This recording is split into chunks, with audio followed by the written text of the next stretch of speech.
Hey guys, be sure to visit my website, www.saraacarter.com. That's saraacarter.com for my latest reporting and stories. And guess what? While you're there, be sure to subscribe to my email list so that we can stay in touch. And I'm so glad because so many of you are. And I want to be able to communicate with you one-on-one. And I don't want to lose you in the craziness of censorship or being ostracized. Because as you know, we're getting closer to the election, right? November. This is the time where Democrats start to show who they really are. They start growing horns and things start happening. Just kidding. Hey, today I'm going to be joined by Mayor Keith Pekau. I know that some of you out there know exactly who I'm talking about because he has had a video that has gone viral across the United States. He's a candidate for Congress and he is the mayor of Orland Park, Illinois. We will be breaking down the Safe T Act. And then T is like in the alphabet, right? T. And it's exactly the opposite of what it says it does. This was passed by Illinois State Congress, and it actually makes crimes like aggravated DUI, arson, trespassing, and others non-detainable, meaning offenders will only get a ticket and then they'll be released. I mean, this is completely insane, and you won't believe what else is in this act. I mean, people could literally be like living in your backyard, in your shed, and you won't be able to get rid of them.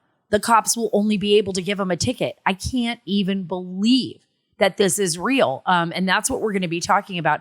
I'll also cover a message sent by U.S. Army leadership that recommended, listen to this, and this is at saraacarter.com if you want to see this story. Army leadership recommended that U.S. servicemen and women sign up for food stamps to help cover the costs in Joe Biden's economy. You guys, this is what the Dems want to do. They want to own you. They want to humiliate you. They want you to feel like you can't do anything unless they're providing it for you. I would be so insulted, and I am actually. My husband's retired U.S. Army. How insulting is this? Go ahead and get food stamps because we're not paying you enough, and groceries have gone up so much in our horrific economy. We're going to be talking about that. Hey, everyone, please follow and subscribe. Get all the links. You know where, saraacarter.com. That is saraacarter.com. And while you're there, sign up for our email list so that you don't get shadow banned. Now, you know, AMAC is a company that I love.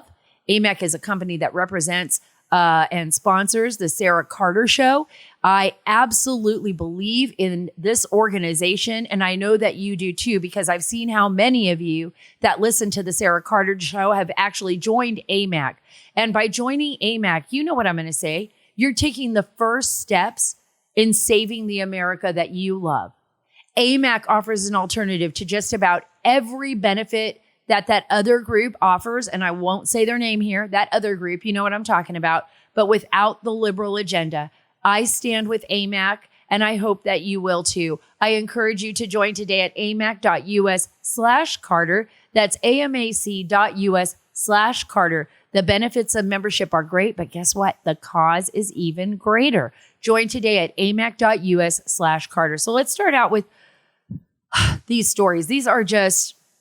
They blow my mind. They blow my mind because I can't believe in this day and age and with everything that we have been through from 21 years ago, September 11th, let's just go there. You know, the danger that our country was in because of our failed security, our lack of information sharing, where hostages could literally seize our airplanes and use them as weapons, target the World Trade Center, target the Pentagon, target our state capitol. Sadly, the last plane that went down, we all know that it was because of the greatness of the Americans on board that flight that was over Pennsylvania. But the reason I'm bringing this up is because every single day that I talk about the U.S.-Mexico border, that I talk about the dangers on that border, every other journalist that's reporting about the situation on the border and in Central America and in Mexico, we talk about the national security implications of that. We also talk about how our law enforcement officials are fighting this battle alone without the backing of the federal government. Here's a story from Breitbart. Human smuggler drags Border Patrol agent with fleeing vehicle. This is the feds. Feds are reporting this. Federal authorities say a U.S. human smuggler dragged a Tucson sector Border Patrol agent with his car as he attempted to flee apprehension. A Wilcox Station Border Patrol agent, I've been there many times, attempted to stop an SUV on SR 80 in Arizona on September 6th. And this is according to Tucson Sector Chief Patrol Agent John R. Maudlin on Monday. The driver, a U.S. citizen, attempted to flee and dragged the agent approximately 15 feet. Other agents eventually took the driver and 7 migrants into custody. Thankfully, the Border Patrol agent had no significant injuries, but it doesn't mean that he wouldn't have. This is the problem. We have an out-of-control border. It's so out of control, in fact, that the United Nations designated the U.S.-Mexico border the most dangerous land crossing in the world. They designated it in July the most dangerous land crossing in the world. Also because of the number of migrants that have lost their lives making this journey, which is, by the way, at the invitation of President Biden, who appears to be assisting the drug cartels because he is not allowing our federal officers to do their job. And he is basically, this administration, I say President Biden because the buck does stop. The buck does stop at his basement. We know that. It stops at his basement, but he really doesn't even know what the hell he's doing. So basically we have an elected president who is shaking hands with ghosts and has no idea what he's saying half the time, and it can't even put words or sentences together. And we have a bunch of unelected officials running our country. That's really what's happening here. So we have a bunch of unelected officials running our nation, and a president who we have elected who is completely lost. And that's a very dangerous situation for us to be in. And we have tied the hands of our law enforcement officers. We have tied the hands of our federal agents. We have created a situation at the border, at least this administration has. And I know you guys are thinking this every single day. Communities are overwhelmed. And we're going to be talking to the Illinois mayor about his community and the rise in crime and the dangers that we're all facing, and why this is such an important issue for him. And this is why he's running for Congress. Mayor Pekau, like others, are putting themselves out there and trying to save this nation from what appears to be a very, very dangerous future. And it's stories like this, when you think about it, human smugglers dragging our Border Patrol agents, finding children dead along the border, because of the environment, because of the Rio Grande has swept them away from their mother's arms, and when I think about this, it just enrages me. It enrages me. The fact that we lost a National Guardsman trying to save people that were drowning in the Rio Grande. I mean, let's not forget these things. These officers, our law enforcement officers, are putting their lives on the line every single day. They never know what they're going to encounter or who they are going to encounter. I can tell you this, that I have overwhelming love and support for our law enforcement and our military and our intelligence agencies and their apparatus. We also hold them accountable when we talk about like the FBI and what's happened in the United States under President Trump. But our officers and our agents and the people who are doing their job are doing it because they love this country. And I want to thank them for that every single day. And I know for a lot of them and a lot of you who are listening, I know a lot of you out there are law enforcement. I know it's tough. I know it's tough on you. It was tough even on my husband when, he was thinking about Afghanistan and President Biden's horrific withdrawal from that nation and everything that we've had to deal with since then and the loss of lives. But I got to tell you this, the American people, we love you and we thank you, and we thank you for everything that you do. Before I get to Orland Park Mayor Pekau, I want to talk to you guys a little bit about Mike Lindell and his new greatest venture, with My Pillow. It's called My Store. I know this is going to be awesome. Why? Because My Store has all American made products. It's like a one-stop shop. You can visit mystore.com/Carter now for a full list of products. When you buy USA made, guess what? You're supporting your neighbors and you're supporting your local economies and ensuring your hard-earned dollars are funneled back into your communities. Reduce your reliance on foreign goods by shopping at mystore.com/Carter. Be sure to use the code Carter for additional savings at checkout. mystore.com/Carter. You're going to get all that great stuff. Remember the Percal bed sheets, the My Pillows, all of that. Just use the promo code Carter. I'm telling you, you're going to love it. You're not going to regret it. Christmas is around the corner. Why don't you go there to My Store and get some presents early, right? This way you don't have to worry about shopping in December. I am really grateful to have on the show today, Mayor of Orland Park, Illinois. He's making, a statement, a bold statement from Illinois. Keith Pekau, Mayor Pekau, thank you so much for being on the Sarah Carter Show. And thank you so much for speaking out against this insanity of low bail, no bail. So thank you for being here. Thank you very much for having me, Sarah. I appreciate it.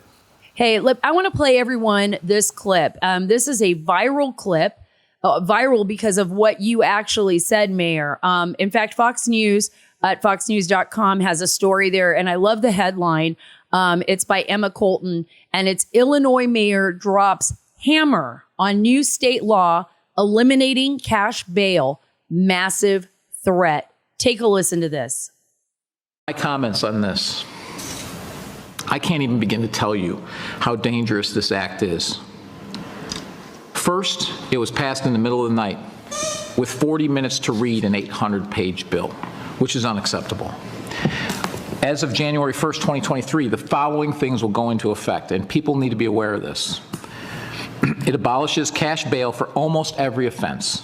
This includes, but isn't limited to, kidnapping, armed robbery, second-degree murder, drug-induced homicide, aggravated DUI, threatening a public official, and aggravated fleeing and eluding.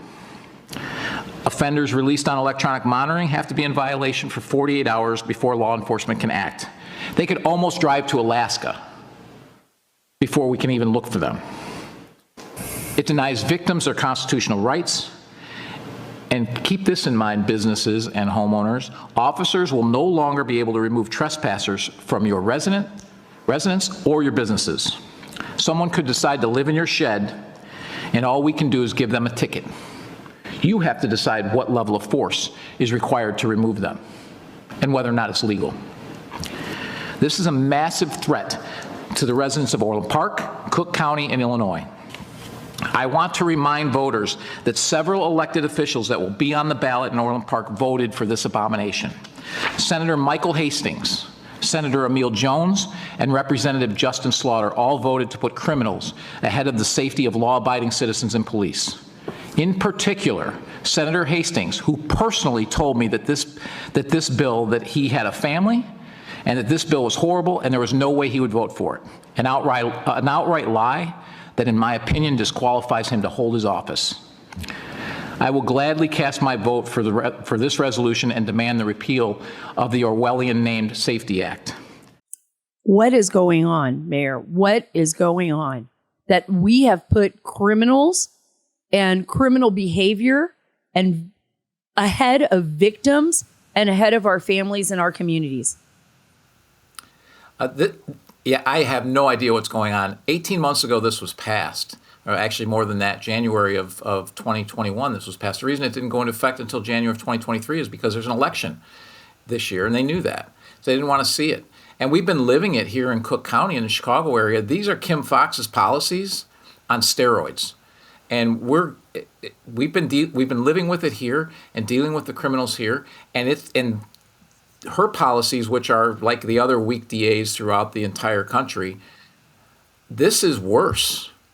And then when you fold in all of the trespassing related issues as well, people are going to be forced to take the law into their own hands at some point. Well, I absolutely, and I absolutely would take the law into my own hands if my family was being threatened. We see what happens when you just release prisoners out on the streets, when you don't have any system of law, when you defund the police, when you take away the power. And I'm not even talking about defunding them like financially either.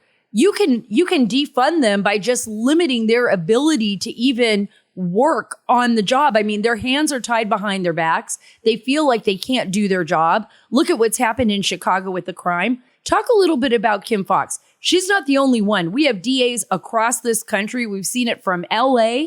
We've seen it all the way to Pennsylvania. We've seen it across the country. These radical DAs, that are coming in and then they're just kind of dismantling any semblance of civility and normalcy in our communities. Talk a little bit about what's happening there, because I know it's been tough for the people of Illinois. She's been in office slightly longer than I have, and we saw crime starting to spike when I got in office 5 months after her. And her policies she runs a catch and release program is what she runs. And she runs the DA's office like she's the public defender. And we need public defenders, but we need DAs. And if you want to be the public defender, then be the public defender. But that's how she runs her office. And she has people retiring, she has people leaving because they don't like working underneath her. And the bails that we get from the court system are incredibly low, and now they're not even going to have bail. And we know that she's a weak DA, so she won't take any extra steps. There are some extra steps that can be taken in this bill to try to get bail. I guarantee you she will not do that. And it really still makes it very, very difficult, very time-consuming, very expensive. And some of the neighboring DAs will try to get some better bails, but it's very unlikely that they're going to be able to get it. And what's even worse is anyone being held on bail on January 1st, they're going to be let out the door. Now think about that. They're not going to be bused to where they were arrested. They're going to be let out the door at 26 in California and Chicago, or in Wheaton in DuPage County, or in Bridgeview. That's where they're going to be let out. And when that happens, it's January 1st in Chicago with people who don't have a job, are already in jail for some kind of crime. What do you think they're going to do? And you can't remove them from your garage for trespassing or your shed. What could possibly go wrong? See, this is what I don't understand. How is it even possible? And I think this is where a lot of Americans are just blown away. I remember bringing stories even to Fox sometimes about things like this, and they would be like, that can't be true. That can't be true. Like, you have to show me proof that this is a real story before I put it on the air. But we really can't throw people out of our garages. This is the kind of law that they passed. What is it going to take? They can write them a ticket, but it'll be lowered to a class B and C misdemeanor, which shall issue a ticket, which means the police can't even put their hands on them. If they put their hands on them, it's a Fourth Amendment violation, and they're going to get sued civilly. So they can't touch them. They can take residence in your shed. They can hang out by your pool. And I'm a dad. Right? My kids are grown now, but I can't even imagine fathers with someone pitching a tent in their backyard, how they're going to react to that. Well, let me tell you, if it's you, their family, or the moms, everyone, we're going to defend our kids. Well, you're right about saying that about moms. I'm a mom.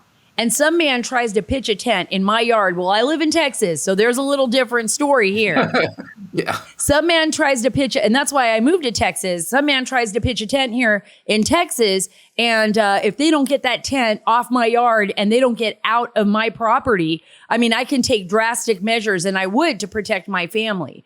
And that's the issue. Why are they trying to put residents into these kind of dangerous and precarious situations? I was talking about this on my most recent podcast where I talked about driving through Georgetown, and there was a man my daughter actually pointed it out to me, and she was 7 years old at the time, and he was naked in front of a brownstone mansion. These are $1 million homes in Georgetown, washing himself with a hose in a yard of a family. You could see a little kid's bike in the yard. And, how is this okay? How are we supposed to deal with that? And as mayor,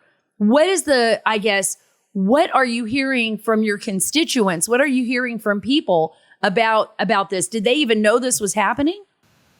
So we've been talking about it for a long time. When this was first up for a vote, we passed resolutions to vote against it. We passed a resolution asking for the Right. governor to veto it. So we were public with it, but people don't necessarily pay attention to their local board meetings, even though we've been public and I've written articles. I've written articles about it. I've reached out to constituents about it, said it over and over again. But now it's getting close. And now the bells are really being rung, and they're being rung nationally, and people are starting to pay more attention because it is around the corner. And frankly, most of the people I talk to, they're like, your first reaction, is this real? Is this true? Yes, it's true. Yes, it's real. And yes, this is going to happen. And they're like, who possibly thinks this is a good idea? Same question you asked. Well, apparently enough people to pass by one vote. And oh, by the way, you think about it, we have a supermajority here for the Democratic Party, and they passed by one vote. So it's not all the Democrats. A lot of them realized what a bad vote this was. And my understanding was when it went up for a vote, aside from they changed the number of the bill, introduced the new bill so there weren't the 40,000 witness slips against it. And then they put it in front of everyone, and in 40 minutes they passed it. Well, also, normally when they do a vote, it's kind of a 3, 2, 1 kind of thing. Okay, all the votes are in. Well, they didn't have all the votes. Right. So then they sent groups of people, apparently, like mobs of other state reps and to go and push this vote through to get people to change their votes. And who knows what they promised them or threatened them with or what have you, but got enough of them to get over the line and pass this just abomination of a bill. This is what's so interesting to me. This is what I think it fascinates me, kind of blows my mind. It's these dirty political tricksters, right? They come in, they don't give you enough time to read the bill. They change the name of the bill. They slip it into a different bill. They hide it from the public. But then it goes down to the real question, where you brought it up very succinctly. What did they say to the Dems that did vote for it? Well, did they threaten them? Did they promise them something? And then it comes down to this. Who benefits from a bill like this? Who in the end, because somebody has to benefit, right? There has to be something going on that we're not like us decent human beings are not seeing the whole picture here. Because that would be like me saying, hey, I'm going to pass a bill to take the gates off of my, HOA and just let people run wild. And I'm not going to, it makes no sense. This bill at all. And so what do you think it is? What are they gaining from this bill? What are you hearing on the streets? So what I heard, and I have not confirmed it, and I've been running for Congress. I don't have the time to confirm it, but I sure hope somebody goes out and does, is that so some of the stuff that was in this bill was also a lot of policing things, like it mandated body cams, which are very expensive. And what's more expensive than the body cams themselves is all of the back end stuff, all the data that has to be collected, the servers, the FOIAs that can be done. And so you need people to do those FOIAs. So there's people that need to be hired for those FOIAs. But my understanding is some of those state legislators have the companies that are the only ones that do the back end work for those body cams. Oh. So there's the body cams, there's the back end data, there's the servers, there's all of these things that are now going to be contracts. You think about that expense across 1,400 communities. And our community had already approved body cameras, but we refused to put our officers in them because this bill basically said that they can't access their body cameras for a report, but then they can use that against them in court. I'm like, wait a minute. So you're telling them that they're going to be accused of lying if they write the report and it's different than the body cam, but you're not going to let them access the video, which nobody's memory is perfect. So we said, until you fix this, we won't put our officers in body cams. Well, they did actually clean that part of the bill up, and so we put our officers in them. So we can afford it. We're a relatively affluent community. We place a big emphasis on our policing and also making sure not only that we keep our community safe, but that we hire the best officers and we keep them well trained. So it was important for us. And 99% of any issue that comes up, 99% of the times body cams clear an officer. So the officers wanted them to. But that's very expensive. And other towns can't afford that. So do you think that they were thinking but how does that reconcile with not removing trespassers from like private property? How does that reconcile with this? I mean, what are they? It doesn't. I think they're independent, other than the fact that they can now FOIA your body camera footage and say, "Oh, you put your hand on me, or you did this, or exactly." So they're probably looking to to make the police, once again, law enforcement, look bad, right? I mean, this is about putting our law enforcement officials on the spot as well. Well, so that's the other thing. Statewide, people can anonymously complain about officers. So think about that. Someone gets arrested, and they go and have 6 of their friends go immediately file anonymous complaints against an officer to muddy up that officer's name for when they go to court to try and get a conviction. There's all kinds of things in this bill that are just bad. It just needs to be repealed. There are some good things that we do already in our police force, and most police forces, I think, follow a lot of these things already. But by and large, the criminal no cash bail portion of it, the trespassing portion, the weakening of so many laws and making them misdemeanors, or lowering, like trespassing, making it a weaker misdemeanor, it's atrocious. Mayor Pekau, you are going to be running for Congress. You are running for Congress. I mean, I think this issue is just setting you apart from the rest. Tell me a little bit about that and why you chose to run. Well, I chose to run because in Washington, D.C., we see nothing getting done at all. And it's just gridlock, and the policies are horrible, and it's basically completely one-sided. We needed to flip the House. I thought I was the right person to do it, given that this is the biggest voting block in the district, is in my town. And not a lifelong goal of mine to be a congressman. I've only been a mayor for 5 years, so I haven't been in politics that long. But I just think we need good people there with a broad base of experience. And I think between my time in the Air Force as a business owner and then as a mayor, I think I have those skills needed. And frankly, my opponent, Sean Casten, is so far to the left. I mean, he not only the Safety Act here, not only does he support all of those policies, in D.C., he actually voted for the Justice Act, which not only does all of this, but also gets rid of qualified immunity for police officers, which no police officer would ever want to apply for a job. Absolutely. I mean, we've talked to police officers before. I've talked to police officers even when I've gone up to New York City about this. This is absolutely ridiculous. This idea that no cash immunity, that they won't have any immunity against like an action that has taken place, to protect themselves and people within their department is absolutely ludicrous. And they've said that I've talked to folks that said they would just walk away from the job. They would just quit and completely walk away from the job if that ever goes through. They would be ruined financially from lawsuits and everything else. Right. You would essentially, you can be. So what it means, and I don't know that everyone understands it. It means that you can be sued for a traffic ticket. You can be sued for anything. So just like in any job that you have, they could sue them individually, and they could go after their house, their car, and everything else for following procedures and following the law. They can be sued civilly. Now, even now, they can still be sued civilly if they violate procedures or violate the law. So that still exists. They could be sued if they actually follow the law or follow procedures. And imagine that, a jury of your peers, what could happen in that case, especially, in the city of Chicago. So officers would not want to, I can't imagine we'd be able to hire one that was of any quality. Oh, no. Yeah, absolutely. Absolutely. It just exposes them to everything that's wrong and everything that can go wrong. And it does no good for the citizens either. When you don't have the highest quality officers, working in your communities. And I think that would immediately eliminate that. Let's talk about that a little bit, though, because this has been, I think, the first time in the history of the United States where we've actually seen lawmakers so far to the left. This isn't like our old Democratic Party, where people would debate issues or policy and then find a happy medium and come to some resolution, which wouldn't happen all the time, but it would happen more often than not. We're talking about ideas like defund the police, defund ICE, eliminate immigration and customs enforcement, break down police departments. Have you ever in your wildest imagination imagined that this would be a debate that we would be having?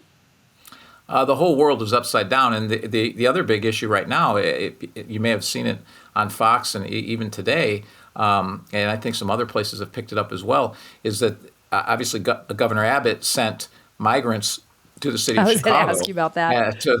To Lori Lightfoot. And she turned around and shipped them right back to the suburbs. So wait a minute. The city of Chicago has said they're a sanctuary city. So migrants came in and you sent them to a non-sanctuary city. You just complained about that happening, and now you sent them to the suburbs right away. To me, that there's a couple of problems here. One, you're treating these innocent, many cases, innocent people who are invited here by the president wrongly, in probably all of our opinions that are on this, watching this show, but invited these people to the country to come across the border.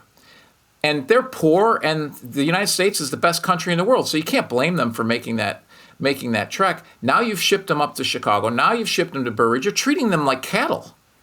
I mean, that's absolutely it's inhumane. Then on top of that, we have the problems of the border, and we have the problems of how they're vetted. So we know that we have criminals. We don't know if they're in this bunch. We know we have criminals. We know we have terrorists getting across. That just came out in the Inspector General report. Well, those policies are driven by my opponent. He fully supports them, and by Joe Biden and the rest of the Democratic Party. They own those policies. So they're potentially putting criminals in our streets into Chicago. Then Chicago goes, well, we don't want. We're going to shove them off into the suburbs. So you deal with them, and we're going to now let them all. If they do get caught with something, we're going to let them all walk free, because we have the Safety Act. Well, what could go wrong? Well, a lot can go wrong. I spend a large majority of my time on the U.S.-Mexico border. I travel frequently to Central America. I broke a story the other night on Fox News, a documentation showing how many in just one area of this border along the Rio Grande Valley sector, thousands in the last month of people with criminal backgrounds, past criminal backgrounds, or, crossing back and forth into the United States, having been sent back, having come back in. But a lot of the people that I had on the documentation had criminal records, pedophilia, child endangerment. I could talk about MS-13, long rap sheets, gangs, gang members, and on and on and on. And this is something that I think the Democrats own wholeheartedly now. And it's also the UN says this past year, which a lot of people don't remember or don't realize, they've pointed to the U.S.-Mexico border as being the most dangerous land crossing in the world because of the escalation in deaths and violence in coming here. But this is something that you rightly stated. Your opponent, as well as Biden, President Biden, have open arms for. Lori Lightfoot backs his policies on the border and elsewhere. So I don't know why they're angry at Governor Abbott. I mean, these people are going where they want to go. They're going to sanctuary cities that they have been told will welcome them with open arms. So if they want to put them on a bus and get them there, that's fine. We're going to send them there anyways. I go on planes all the time that are filled with illegal migrants flying without even having IDs. And that's based on Biden's policy. Well, not only that, the southern border is the crossing for fentanyl and the opioid crisis. Correct. And so Sean Casten, my opponent, voted against the federal ban on fentanyl. Okay, that passed, even with because even most Democrats know that's a bad idea. My opponent voted against extending that ban. Okay, then you think about that in Illinois. There are people trying to push and make fentanyl a misdemeanor in Illinois. And then they complain about the opioid crisis. I'm like, are you out of your minds? And I honestly can't fathom how individuals can even think this way. That something with 3 grams that could kill 1,000 people, that we would want that on our streets. That is probably we put in place. Yeah, is that one of the issues that you're really going to be fighting against? Because I know it's affected Illinois. I see what it's done to Ohio. I see what's happening across the United States when it comes to fentanyl. And by the way, a lot of the pills that are on our streets are counterfeit pills. So Casten should know better than to vote against something like that, because we have to fight this every which way we can. These counterfeit pills, I consider them absolute poison. They're poisoning our children, poisoning our communities. And some of these precursor chemicals are coming from adversaries like China, who are allowing these cartels to manufacture these tablets, bring them into the United States to be sold for really, incredible prices once you look at how much they can bring across. I mean, and you're right. Sometimes it's enough to kill entire states over and over again. At least they try to explain it that way. You know, when they catch these large amounts of fentanyl coming across our border and over 100,000 young people who've lost their lives, what will be your main platforms when you I guess that would separate you from your opponent? What are you going to be fighting for most? Because I know whatever you're fighting for, it's got to be the same for a lot of Republicans in a lot of these areas that are overwhelmed by Democrats. So, first and foremost, it's the crime issue that we've been talking about. I already talked about Right. my opponent's position on fentanyl. He also voted against the Violence Against Women Act. Well, we've taken a hard stance on crime, even in Cook County. And we're a town in Cook County, and crime has lowered every year since I've been mayor, and it's the lowest it's been in 27 years, crimes against people and persons. Great. Because we're very, very proactive, and we have a great police department. How do we do that? We do that by collecting so much evidence that Kim Foxx has to charge. We do that by using private labs for evidence, so we get it in 24 hours so people aren't released back out on the street. If we go to the state, it's 6 months to a year. Now you got to go find them again. Puts your officers at risk, right? So we do a lot of things to ensure that our people, that our community is safe. And I have a track record of that. Sean Casten has absolutely the opposite. And then it's inflation in the economy. I mean, Sean Casten has said that we had zero inflation. He agreed with Biden last month, and now we have it 8.3 again this month, right? And so he said that. He said that we're not in a recession. If you can't even acknowledge that a problem exists, how can you fix it? You can't. And as a mayor, we've lowered our debt $52 million.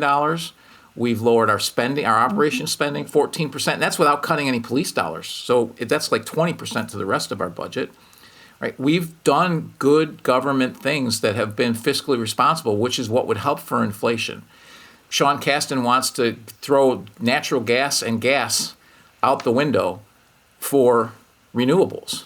Are we going to need more energy or less in 10 years? We're going to need more. So why are we taking anything off the plate? We should be adding everything. If some of that's renewables, that's great. We should be doing all of it. So there couldn't be two more different candidates than Sean Casten or myself on pretty much every issue. And it's really, but it boils down to crime, inflation, and the economy. That's what's, people don't like paying, over $4 a gallon for gas. They don't like milk that's, gone up 60%. Everything costs so much more. People are being severely impacted by that. And then here, the crime is just out of control, and it's going to get so much worse if they stay in power. I got to tell you, those are the issues that when I talk to moms and when I talk to, regular families, and I consider myself to be one of them. I go to the grocery store. I see how much groceries have gone up. Crime is a huge issue for all of us, and education. I think every single candidate for Congress, especially Republican candidate for Congress right now, needs to be following in your footsteps, needs to be listening to you. Look how great, I always say Governor Youngkin did in Virginia up against the Dems when he stood up for families, stood up for, our schools, and stood against crime. I think you're phenomenal. I hope you come back on the show. And where can our listeners go to support you? Where can they go? Because I really think we really need to do that. All of us need to be fighting together. Even if we're not living in your community, even if we're not in Illinois, we need to be supporting the good people like you, Republicans, who are out there doing this good job and defending us. Where can they go? Yeah, this is a very winnable seat. www.keithpekau.com. And they can get all the information they need right there. So thank you very much, Sarah. I appreciate it. I told you, we've got these great people running for office. Now we just need to wake up America. We need to get to the polls. We need to get to the ballot boxes. We need to vote the right people into office. And I'm going to bring them here to you on the show, as many as I can, so that you can hear where they stand and what they're going to do for you. Because remember, our lawmakers, they are working for us. We do not work for them. By the way, do you see this ridiculous story? It's embarrassing. It's insulting. I can't even believe it myself. Even when it was up on my own website, I couldn't even believe this. U.S. Army suggests soldiers apply for food stamps to combat inflation woes. This is just sad and embarrassing when your own president, who, by the way, this is an all-volunteer force. You put your life on the line for this nation. like my husband and everybody else, you fight overseas, you spend time away from your families, and then your president tells you, hey, guess what, guys? I know I've really screwed up. I know that inflation is rising and that you probably can't afford your groceries. So why don't you just go get some food stamps and join the food stamp program? That's just unbelievable to me. Listen to this. The U.S. Army is recommending soldiers apply for the food stamp program called the Supplemental Nutrition Assistance Program, or SNAP, as inflation is making it increasingly harder to purchase goods. Now, I'm not saying if you're on SNAP or if you have food stamps that you should be ashamed or that, you don't need them. I am not saying that. I know this helps supplement families. What I'm saying is that the president shouldn't be suggesting to the U.S. Army, to its soldiers, to apply for food stamps in order to combat inflation woes. Maybe President Biden and his team over there in the Biden admin better start figuring out how they're going to make this nation better, put this nation forward instead of backwards. Because ever since he came into office, we have just been going downhill steadily. I want to read this to you. This was guidance that was written by Sergeant Major of the Army, Michael Grinston. He wrote this: with inflation affecting everything from gas prices to groceries to rent, some soldiers and their families are finding it harder to get by on the budget they've set and the ones that they're used to. Soldiers of all ranks can seek guidance, assistance, and advice through the Army's Financial Readiness Program. Based on the Pentagon's own data, 24% of enlisted personnel are food insecure, said Mackenzie England, an analyst at the American Enterprise Institute. While food stamps are a Band-Aid, they're also an admission, listen to this, that basic pay for enlisted troops and their families is too low. Yes, that is true. Further exacerbated by unyielding inflation, causing paychecks to shrink more. This is just shameful. It is just shameful. And as a spouse of a veteran and someone who has given so much of his life to our country, knowing that so many of our young veterans and our veterans' families, and by the way, let's not forget about the veterans' families, because even our wounded veterans and those that come back, it's the families that also carry such a heavy burden. And when their loved ones are away and they're trying to make ends meet, and there's only one parent in the household, and they run the household as a single parent many times, this is a sad state of affairs. This should be a number one priority for the Biden administration. They should care about our veterans. This should be a number one priority for anybody on Capitol Hill. Our veterans and our military families should not be living like this. They should not have to go to the government for SNAP assistance, food SNAP assistance at all. They should not be doing that. They should feel proud of themselves in the job that they're doing, in their volunteer service for our country and our communities. And we should thank them for that every single day, because it's a very small amount of people that actually volunteer for the military service, at roughly around 1% or under. It's an all volunteer service. And they're the ones that sacrifice everything when they are called to do so that the battle isn't here at home like it was on September 11th. They shouldn't have to feel this way. They shouldn't have to be begging the government for stamps to fill their cabinets with food and their fridges with food. That should not exist here in America. It's shameful and it's wrong. They should be ashamed of themselves. Anybody who makes any veteran or military personnel feel this way. You guys, let's pray for them. Let's pray for our military. Let's pray for our law enforcement community. Let's pray for Mayor Pekau that he does the right thing and maybe finds a way to get them to reverse this crazy safety unact, and get that reversed so that the people of Illinois don't face something far worse come January 2023. Hey, follow me on Twitter at Sara Carter DC and on Instagram at SCarterDC. God bless you. God bless our great nation. And guess what? God bless the great state of Texas.